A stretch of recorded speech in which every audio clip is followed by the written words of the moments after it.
Pongo eso porque la mayoría de los republicanos no se refieren de esa manera al presidente. Aspiraciones. Él ha estado hablando de Groenlandia desde hace mucho tiempo, pero tiene razón, se habla de Groenlandia, de Cuba y quizás la situación con Irán se ha vuelto más tensa. Llegaremos a Irán en un momento. ¿Qué opinas de las probables ramificaciones geopolíticas de esta invasión en Venezuela? Creo que todo depende de que las cosas salgan sin ningún problema y que no nos veamos inmovilizados en Venezuela. Hay que tener en cuenta el hecho de que él, me refiero a Trump, está hablando de llevar a cabo ingeniería social en otros países de la región también, como Colombia, Nicaragua y Cuba. Él tiene una agenda bastante extensa en las Américas. Y si se ve acorralado en Venezuela, como creo que es probable que ocurra, entonces eso va a limitar nuestra capacidad para tratar con Europa, para tratar con Asia Oriental y para tratar con el Medio Oriente. Pero si eso no llega a ocurrir, si demuestra que esto es algo que puede llevar a cabo de forma rápida y con bastante facilidad y no se empantana en otros lugares, entonces tendrá pocas consecuencias geopolíticas. Bueno, aparte de entregar Citgo a su socio sionista principal, Paul Singer, ¿qué logró secuestrando al presidente Maduro? Bueno, sabes, la gente habla de un cambio de régimen, que acabamos de llevar a cabo un cambio de régimen. Lo cierto es que no hemos realizado ningún cambio de régimen. De acuerdo. El régimen sigue estando en el poder. Todo lo que hicimos, sabes, fue simplemente quitar a Maduro y poner a Rodríguez en su lugar. Y yo no estoy seguro de que haya una gran diferencia entre ambos y el gobierno simplemente va a seguir funcionando.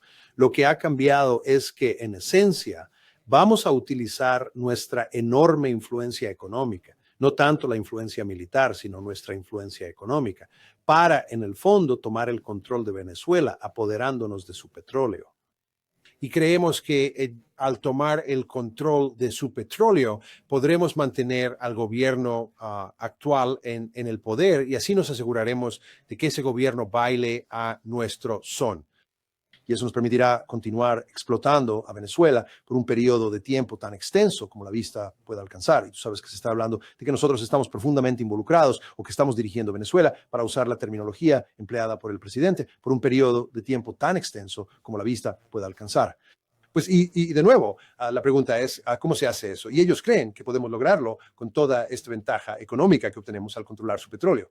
Bueno, es obvio que no se refieren a la administración del gobierno, no se refieren a la recolección de la basura, ni a rellenar los baches, ni a la provisión de servicios de salud. Están hablando únicamente de petróleo. Si lo único de lo que hablan es de petróleo, eso no va a ser rentable mientras Trump sea presidente. O sí, es un gasto enorme sacar ese petróleo de la tierra, refinarlo y luego ponerlo en el mercado. No cabe duda de eso. Y creo que Trump está soñando si piensa que vamos a obtener grandes ganancias petroleras de Venezuela pronto. Pero la pregunta es, dado que nosotros ahora básicamente tenemos el control en Venezuela, la cuestión es si podemos lograr mantener un gobierno que sea estable y que en esencia haga lo que nosotros queremos. Quiero decir, el problema aquí con tu pregunta, desde mi punto de vista, es que no logro explicar cuál era la amenaza real de Venezuela para empezar. Ahí no hubo nada. No puedo explicar por qué estamos allí. Quiero decir, todo esto me desconcierta, pero parece que el presidente Trump está interesado en controlar el petróleo. ¿Por qué razón exactamente? No lo sé, porque como acaba de señalar, no vamos a ganar mucho dinero con ese petróleo a corto plazo. Y como otras personas señalan, si estuviéramos ganando mucho dinero con ese petróleo, solo perjudicaría a las empresas petroleras en los Estados Unidos. Eso es correcto, eso es correcto, eso es correcto. Así que la verdad es sumamente complicado determinar qué es exactamente lo que está ocurriendo en este lugar. ¿Sabes? Se habla mucho de la posibilidad de expulsar a los chinos de toda esta región y, por supuesto, de crear una situación en la que China no tenga acceso al petróleo venezolano. Bueno, entonces, ¿a qué país crees que los chinos recurrirán para conseguir su suministro de petróleo? La respuesta es bastante simple, Rusia, y eso es precisamente lo que estamos tratando de evitar. Así que como encaja todo esto es realmente muy difícil de decir. No entiendo qué es lo que la administración Trump está haciendo. Pero todo lo que les diría es que estamos profundamente involucrados en este preciso momento. Y creo que vamos a tener un momento extremadamente difícil para mantener la situación bajo control en Venezuela. Casi todo el mundo está de acuerdo en que este es un país increíblemente difícil de gobernar y siempre ha sido así y todavía lo sigue siendo. Y la idea de que vamos a poder gobernar desde arriba, yo no pondría mucho dinero en eso. La segunda cosa es que...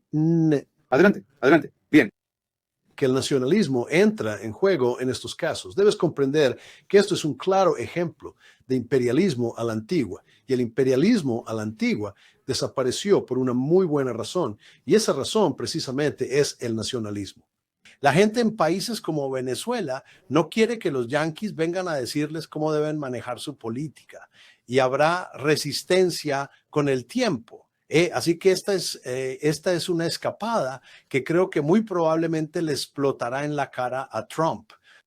Alguien que está de acuerdo contigo, no tengo el video de esto, pero Chris me acaba de enviar la pequeña transcripción, como dijo el presidente bielorruso Lukashenko hace aproximadamente 2 horas, cito, si los estadounidenses quieren un segundo Vietnam, van a tener uno.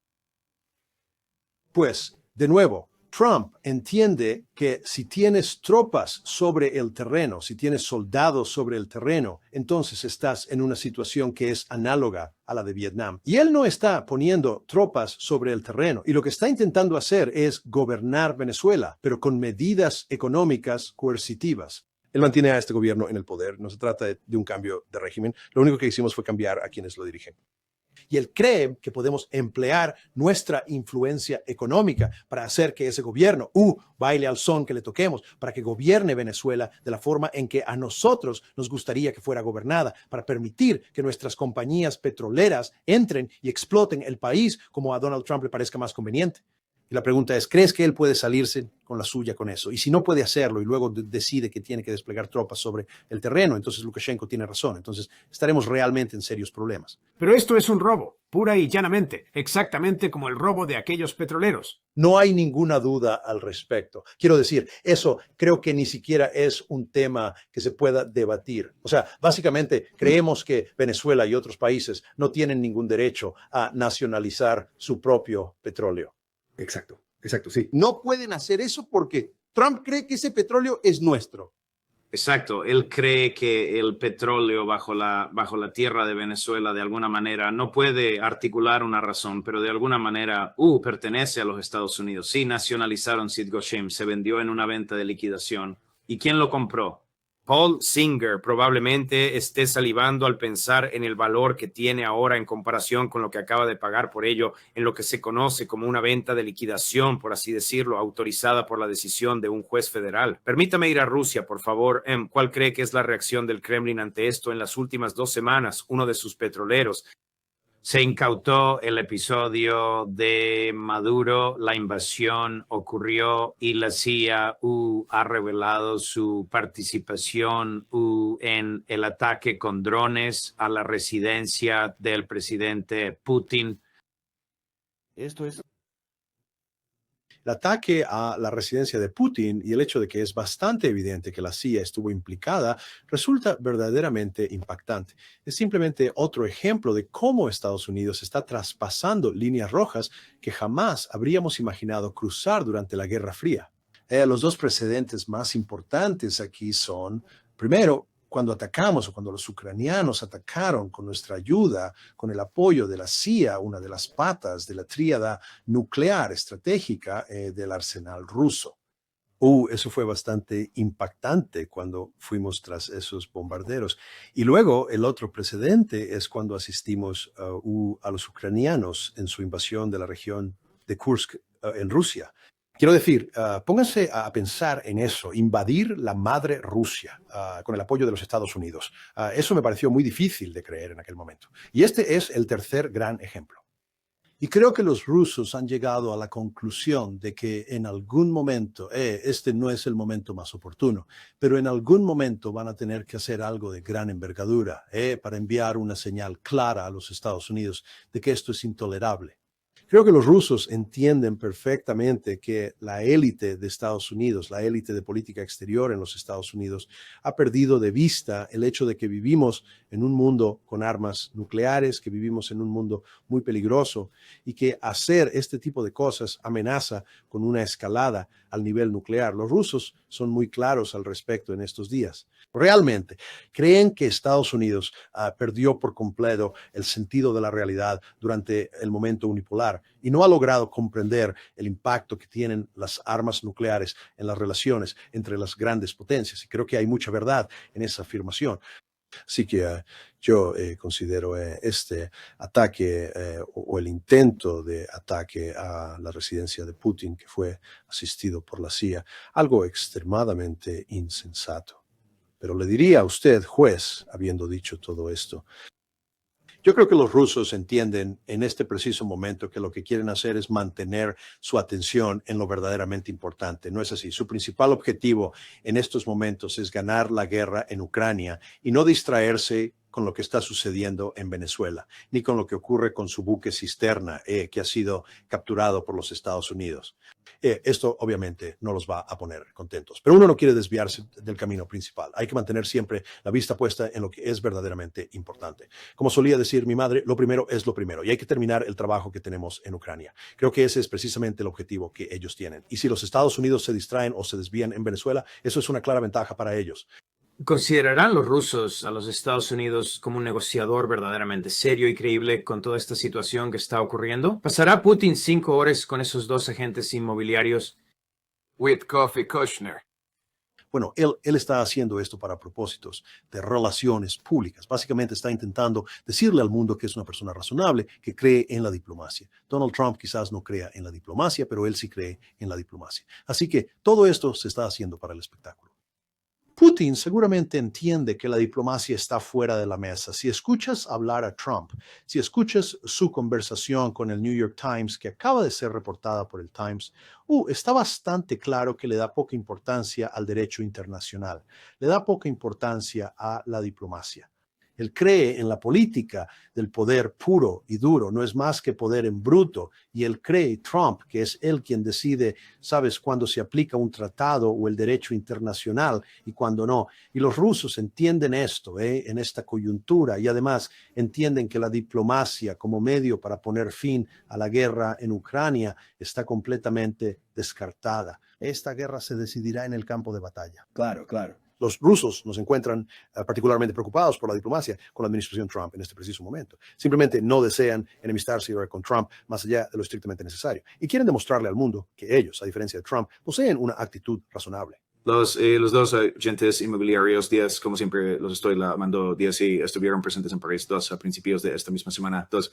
Esto es difícil de decir con una cara seria, profesor, porque resulta tan absurdo cuando la coalición de los dispuestos más el presidente Zelensky anunciaron que la Unión Europea está preparada para enviar fuerzas militares de mantenimiento de la paz a una Ucrania de posguerra y se lo están ofreciendo al presidente Putin. ¿Acaso han perdido completamente la cabeza? ¿Están ciegos y sordos frente a todo aquello que Putin y Lavrov han venido diciendo durante estos últimos 2 años y medio? Bueno, solo para que quede bien claro, los estadounidenses estaban allí, como tú dijiste. Sí, ellos simplemente no dijeron nada, solo se quedaron ahí y asintieron mientras se hacían estos anuncios por el presidente Macron y luego los demás intervinieron. Pero además, como consecuencia de esa reunión, están afirmando que nosotros vamos a ofrecer, y con nosotros me refiero a los estadounidenses, vamos a proporcionar un apoyo o un respaldo para la Unión Europea. Así que, en definitiva, estamos completamente involucrados en esta aventura. ¿Qué es lo que pienso de esto? Es una auténtica locura. Uno simplemente se pregunta qué demonios está pasando aquí. Los rusos han dejado inequívocamente claro que eso es inaceptable. De esto se trata la guerra. La guerra se trataba de instalar a la OTAN en Ucrania, o sea, tropas y armamento de la OTAN en Ucrania. La idea de que los rusos van a permitir que esto suceda es completamente ridícula y están hablando de hacerlo después de un alto el fuego. Esto garantiza que no habrá un alto el fuego. Por eso, muchas personas sospechan que la verdadera razón por la que idearon este plan fue precisamente porque quieren asegurarse de que no haya ningún alto el fuego. Esto representa una forma de atar las manos del presidente Trump. Al presidente Trump le gustaría poder negociar algún tipo de acuerdo o pacto con los rusos, pero no hay manera de que se pueda lograr un acuerdo con los rusos cuando se está impulsando una propuesta de esta naturaleza. Así que, según el argumento, esto está diseñado para socavar cualquier intento de lograr un fin significativo a la guerra. Permítame que pasemos a otro de sus campos de especialización. Los chinos han invertido unos 5,000 millones de dólares en infraestructura y otras inversiones en Venezuela. ¿Cómo es que están reaccionando, o sea, a la jugada que se sacó de la manga Trump el otro día? Me resulta difícil decirlo en este momento. Sí, lo he pensado. A veces me pregunto si Trump está haciendo lo que está haciendo en Venezuela para expulsar a los chinos y en menor medida a los rusos para sacarlos por completo de allí. Es importante recordar, en términos de la doctrina Monroe, Si históricamente no habíamos enfrentado ningún problema de gravedad con adversarios como China y Rusia realizando acuerdos económicos en el hemisferio occidental. Oh, pero espera un minuto. La estrategia nacional, esa que, ¿cómo se dice? La que llaman la ANS, la Estrategia de Seguridad Nacional, dijo que no son adversarios, son competidores económicos. bueno, incluso si los consideramos competidores en el ámbito económico, la doctrina Monroe nunca ha manifestado un verdadero inconveniente con la existencia de competidores económicos dentro del hemisferio occidental. Si vas a formar una alianza militar con un país en el hemisferio occidental, eso está prohibido. O si vas a poner fuerzas militares en el hemisferio occidental, como ocurrió en la crisis de los misiles cubanos de 1962, eso también está prohibido. Pero los soviéticos mantuvieron relaciones económicas con países ubicados en el hemisferio occidental durante la Guerra Fría, y no solo con Cuba, sino también con Nicaragua y otros países, y nosotros lo permitimos.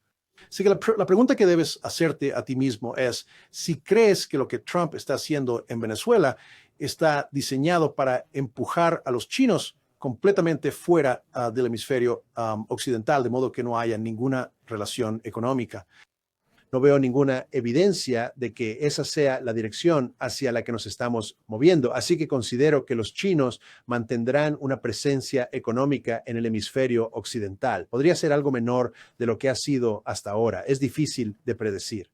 Pero la cuestión interesante es si alguna vez intentan formar una alianza militar o con un país como Venezuela. Y creo que, dado lo que ha sucedido recientemente y lo que dice la gente del presidente en la Estrategia de Seguridad Nacional, los chinos son lo suficientemente inteligentes como para entender que eso sería una receta para un problema realmente grande si lo hicieran en este momento.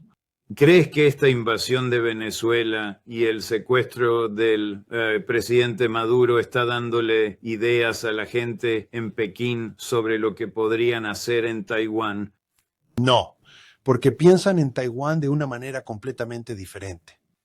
Nosotros no creemos que Venezuela nos pertenezca. Quizás sí creamos que el petróleo nos pertenece a nosotros, pero no creemos que Venezuela sea parte de los Estados Unidos. Desde la perspectiva china, Taiwán le pertenece a China. Es un territorio sagrado, y lo van a recuperar, cueste lo que cueste, porque es de ellos. Así que hay una lógica muy diferente en juego aquí. Pausa. Creo que desde el punto de vista chino, lo que está sucediendo en Venezuela es una buena noticia si Estados Unidos fracasa, en su objetivo, de lograr una victoria rápida y bastante fácil en Venezuela, como lo describí anteriormente. Lo que los chinos deberían esperar es que nos empantanemos en Venezuela y luego decidamos que vamos a construir naciones en otros países de la región también, porque eso garantizará que no podamos girar hacia el este de Asia de manera significativa. ¿Es la Constitución todavía una limitación significativa para el gobierno federal? No creo que exista ninguna restricción significativa. Cuando dices gobierno federal, el ejecutivo aquí sería... Pues me refiero al Ejecutivo. Sí, aquí estamos hablando del presidente Trump. Si lees su entrevista con The New York Times está bastante claro que él cree que es el que decide en última instancia en casi todos los asuntos. Lo que él quiere hacer, lo hace y sencillamente no existen limitaciones para él. Eso es, sin duda, una verdad a nivel internacional y creo que él básicamente piensa lo mismo a nivel nacional. Y como usted sabe, probablemente mejor que yo, el Congreso, el Poder Judicial y los medios de comunicación no hacen prácticamente nada para controlarlo. Hay un puñado de personas en el cuerpo político, como tú y todos tus invitados en este programa, y también otras personas, pero no somos muchos los que pensamos que lo que está pasando es un desastre en términos de libertades civiles, la Constitución y así sucesivamente. Pero las grandes instituciones en las que se esperaba que pusiéramos nuestra confianza, en las que los padres fundadores depositaron su confianza cuando establecieron este sistema político allá por el siglo XVIII, no están cumpliendo con su deber. ¿Qué tipo de repercusión está teniendo en Chicago el asesinato de esta mujer en su vehículo? Eso no lo sé, simplemente ocurrió. Y yo me imaginaría, dada nuestra experiencia aquí con el Aisha en Chicago, que la inmensa mayoría de los chicagenses están furiosos. Quiero decir, la antipatía hacia ICE en Chicago se podía sentir, era palpable, es realmente bastante notable. Bueno, profesor Mearsheimer, muchas gracias por su tiempo y mi querido amigo, sé que este no es su horario habitual, pero le agradezco enormemente que se adapte a mi agenda. Estas historias simplemente no paran de surgir y no podemos pasar una semana sin usted. Esperamos con ansias verle la próxima semana. Igualmente, es un verdadero placer y un honor estar presente aquí. Como siempre, su señoría. Gracias, profesor. Todo lo mejor para usted. Mañana, viernes a las 10:30 de la mañana, al profesor Jeffrey Sachs a las 4 de la tarde con Larry Johnson y Ray McGovern en la mesa redonda de la comunidad de inteligencia. Juez Nepal, tiempo sobre